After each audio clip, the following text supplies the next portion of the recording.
Kalau dibilang Purbaya ngomongnya ngaco, seenak jidat aja. Enggak, saya selalu ngomong dengan data. Kan saya udah bilang tadi, saya ekonom asli. Bukan ekonom abal-abal, bukan ekonom palsu. Saya sekolah sampai S3. Saya datang ke politik bukan untuk melawan orang, tapi untuk melawan kebiasaan. Kebiasaan buruk pejabat yang mengambil uang rakyat, kebiasaan dana negara yang diselewengkan, kebiasaan buruk para mafia-mafia pajak. Saya meminta dukungan rakyat Indonesia untuk menjaga saya dari elit-elit yang ingin menjatuhkan saya. Follow akun ini untuk mendapatkan update kebijakan yang saya buat demi kebaikan Indonesia. Saya Purbaya Yudisadewa, Menteri Keuangan Republik Indonesia. Menurut Bapak, sekarang ini kan banyak orang ngejian tapi langsung habis dibelanjakan, Pak. Terus kalau menurut Pak Pur, hal pertama yang sebaiknya dilakukan begitu menerima gaji itu apa sih, Pak? Kita ngomong ekonomi dulu sedikit ya. Jadi 20 tahun terakhir ini, mesin ekonomi kita selalu timpang. Di 10 tahun pertama zamannya SBY, yang jalan private sector, government-nya nggak belanja betul. Terus di zamannya Pak Jokowi, government-nya belanja habis-habisan, private sektornya tidak terlalu tumbuh. Nah, ke depan kita akan pastikan dua mesin ini, pemerintah dan private sector, tumbuh secara bersama-sama. Itu kan menciptakan pertumbuhan ekonomi yang lebih tinggi. Jadi ke depan harusnya masa depan kita akan baik. Nah, kalau masa depannya baik, nanti kan teman-teman Gen Z yang seumuran saya ya, itu kan akan mendapat penghasilan yang lebih banyak juga. Teman-teman yang lain akan bisa lebih mudah cari kerja. Nanti kan pasti dapat gaji yang cukup. Nah, nanti kalau udah dapat gaji cukup, mulailah nabung sedikit-sedikit. Jangan dihabisin. Ya, paling enggak mungkin pertama kalau masih hidup sama orang tua, tabungnya aja 50%. Jadi sebagian biar orang tua yang nanggung. Tapi kalau ada sendiri, ya mulai targetkanlah mungkin 30% dari uang gajinya ditabungkan setiap bulan. Di tengah harga-harga yang terus naik, bagaimana cara paling sederhana menjaga daya beli tanpa harus pelit untuk menurunkan kualitas hidup, Pak? Kan kadang juga ada orang yang frugal living tapi kebangetan gitu ya, Pak ya? Ya, frugal tuh perlu, tapi jangan sampai kelaparan lah hidupnya gitu. Cukup makan, cukup gizi cukup, itu perlu diperhatikan. Karena kesehatan adalah investasi yang jangka panjang yang harus dilakukan sebetulnya. Jadi frugal perlu. Cuman kalau Anda lihat harga-harga naik, ya harga pasti naik terus kan. Setiap tahun, setiap bulan naik sedikit-sedikit. Tapi saya pikir ke depan naiknya nggak akan terlalu signifikan lagi. Inflasinya akan dijaga di bawah 3%. Harusnya ada kenaikan harga pun masih akan bagus. Untuk hedge ke harga, untuk melindungi diri ke harga, di mana? Taruhlah di tabungan sebagian, tadi deposito yang bunganya mestinya sih sedikit di atas harga, di atas inflasi. Jadi nggak tergerus dengan kenaikan harga secara umum. Kalau nanti punya uang lebih, ya sebagian uangnya dipindahin ke orang suka hedge, suka naruh investasi di emas katanya. Taruh aja di situ kalau untuk melindungi terhadap kenaikan harga aja. Nanti kalau mau investasi yang lebih lanjut, yang lebih agresif lagi, bisa mulai lihat reksadana saham, atau yang paling sebelumnya obligasi pemerintah retail, habis itu mutual fund, reksadana saham, mutual fund reksadana saham atau reksadana obligasi, reksadana saham. Terus kalau udah mulai jago, mulai invest di capital market secara langsung di saham. Tapi jangan lupa belajar ilmunya. Obligasi itu berarti bukan urutan pertama ya, Pak? Sebanding sama deposito. Oh, yang paling gampang kan deposito. Itu cair kan, cair cepat. Obligasi urutan kedua, kenapa? Kadang-kadang harganya naik turun. Kalau Anda misalnya butuh uangnya jangka pendek dan kebetulan harganya lagi turun, kan rugi Anda.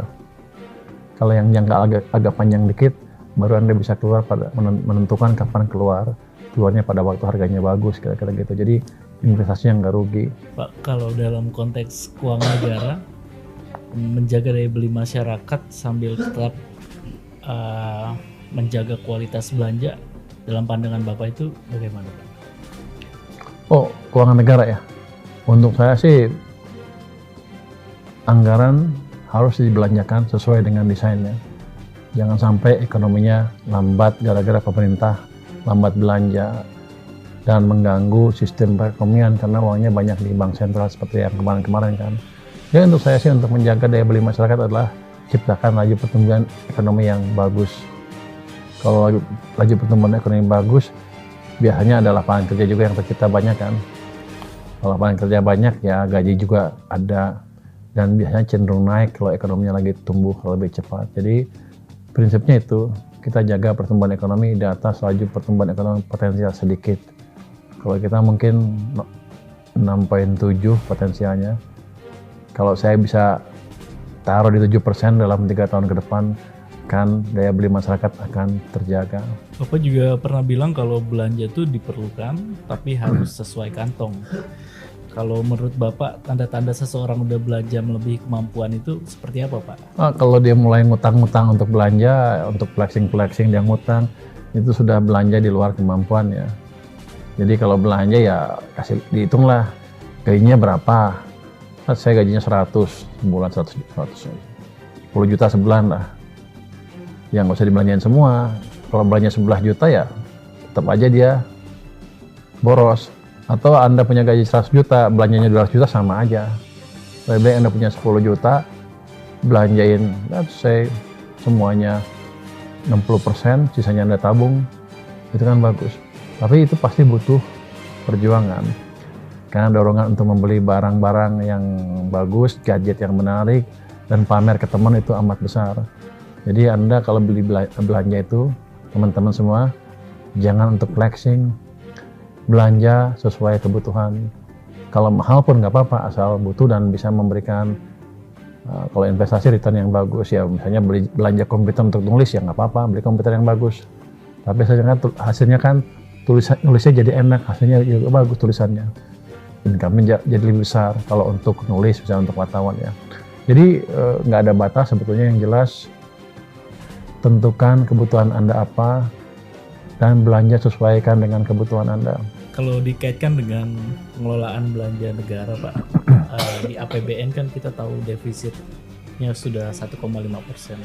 Nah, kalau menurut Pak Purbaya itu apakah tanda-tandanya sudah melebihi kemampuan APBN belanja pemerintah, atau justru pengelolaan defisit anggaran saat ini masih sehat, Pak? Dan kalau dibandingkan dengan APBD, bagaimana Bapak melihatnya? Banyak orang protes, pemerintah nggak boleh utang katanya, utangnya kebanyakan. Tapi kalau Anda lihat perusahaan ya, kan kalau yang besar juga pasti pertamanya utang untuk ekspansi bisnis. Yang penting adalah utang yang diambil, dia bisa bayar dan proyeknya menguntungkan, kan itu kira-kira kan. Acuannya apa? Kalau suatu perusahaan pinjam 100.000, besar apa kecil? Tergantung income perusahaannya kan.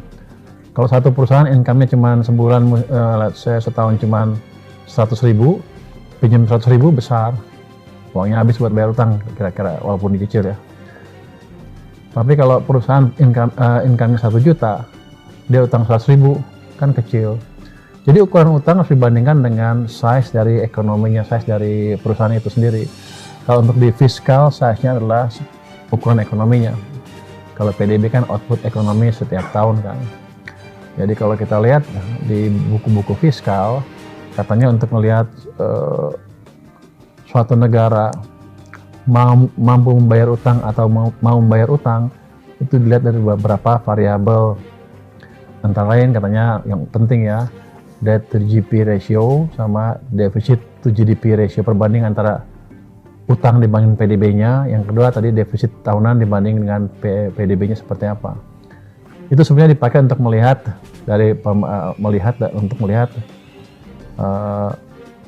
utangnya bisa dibayar apa enggak.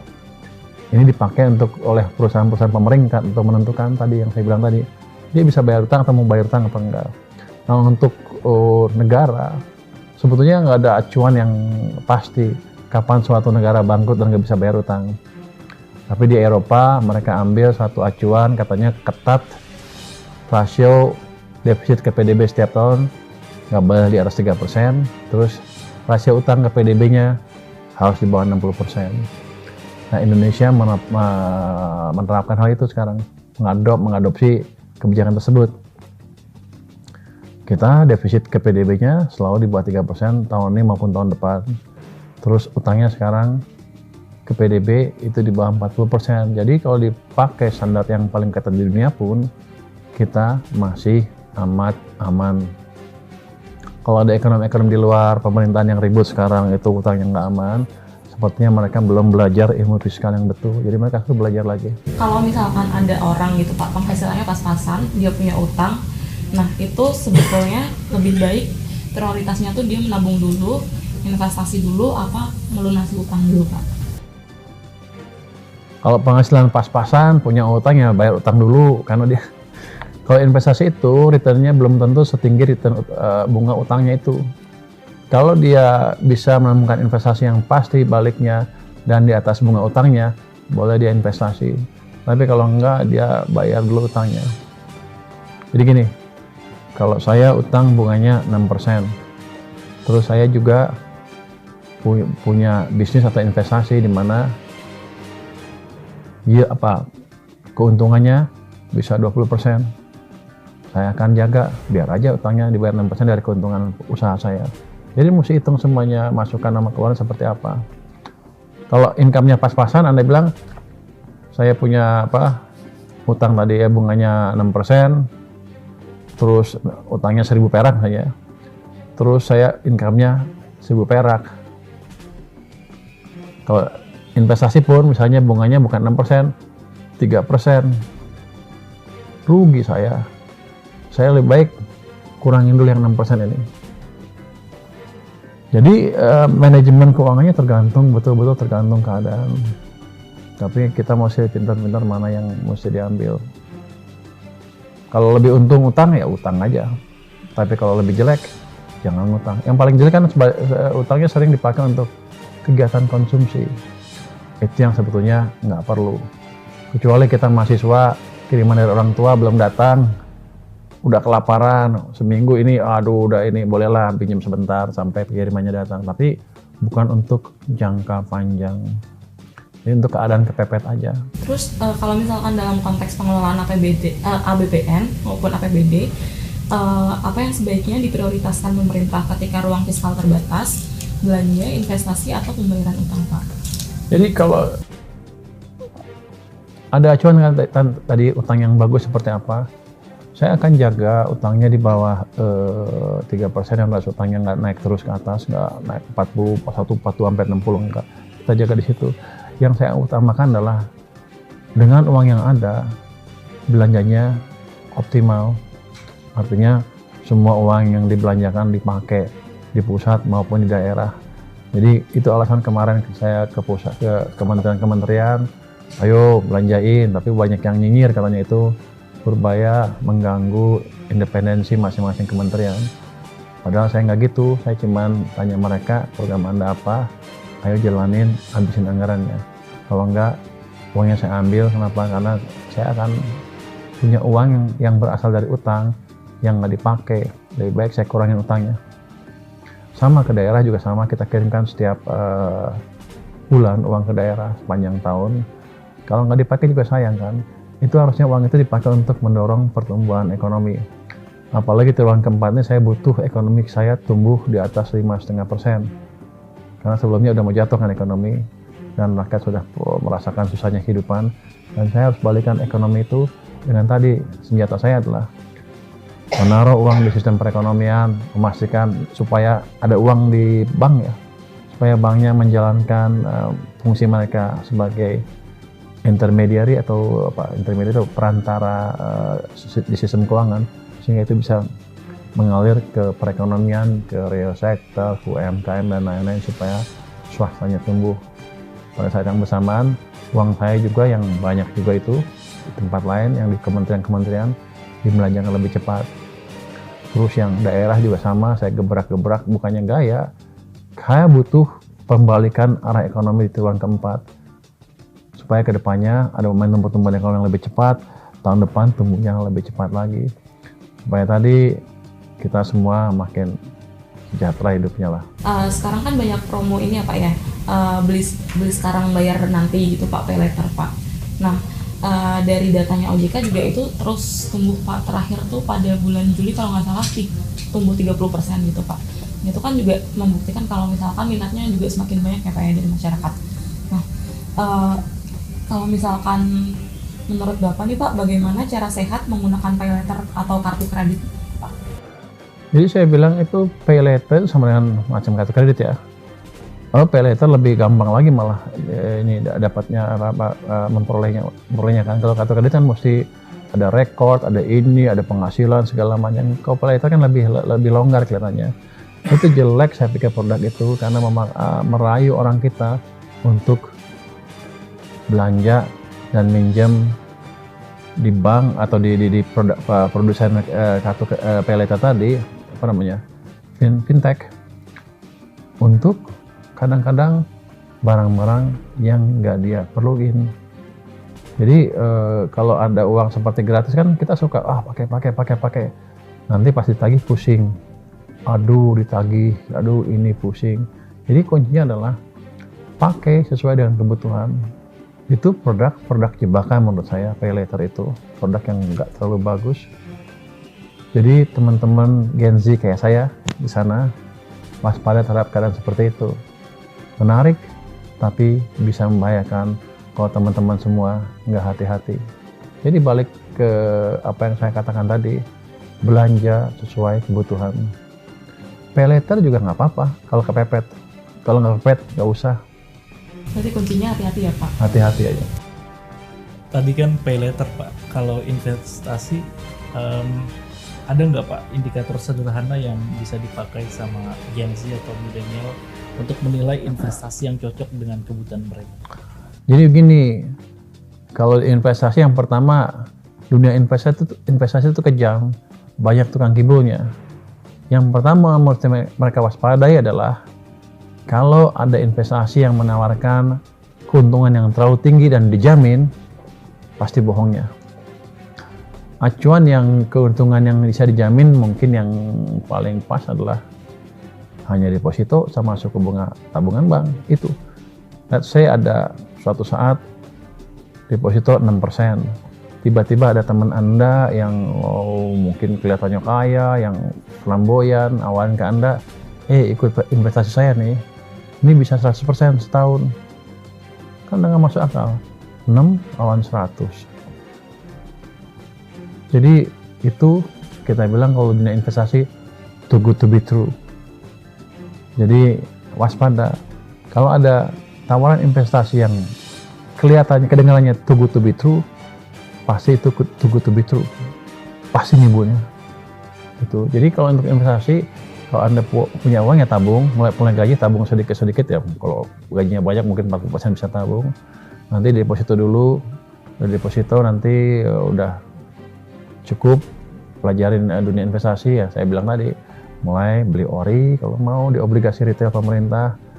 Nggak kuat lagi, nggak puas, coba obligasi pasar fixed income lebih tinggi, fixed income atau lebih tinggi lagi obligasi saham.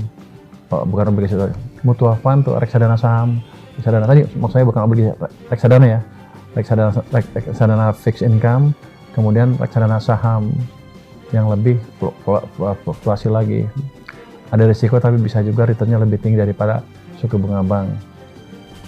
Nah kalau udah nggak puas lagi, merasa udah jago, pelajarin sektor finansial, pelajarin saham, pelajarin teknikal saham, pelajari fundamental saham. Kalau udah ngerti, barulah main saham sendiri. Jadi masuk ke dunia situ, jangan tanpa pengetahuan.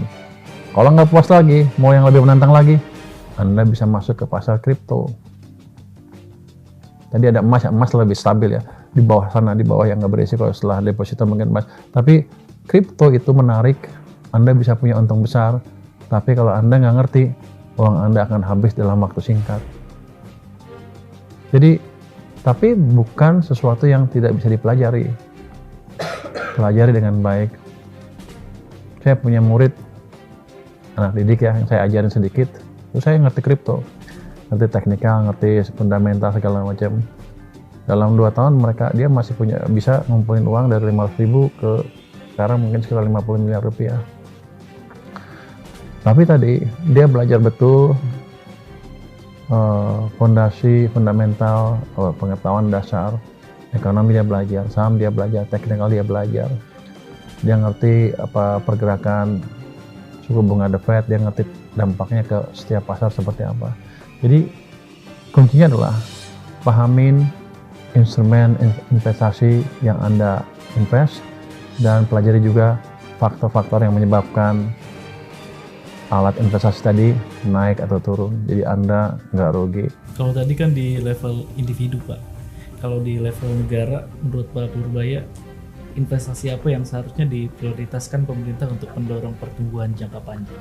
Yang jangka panjang, pertama saya akan invest di pendidikan. Indonesia masih kurang banyak orang pintar. Ada orang pintar tapi kurang banyak. Habis itu saya akan investasi di transformasi ekonomi kita. Kan satu negara pada waktu jadi negara maju itu ada transformasi dari pertanian ke manufacturing, nanti kesananya ke services. Kita setelah krisis, manufacturingnya transformasi kita terhenti. Dari pertanian ke manufacturing berhenti.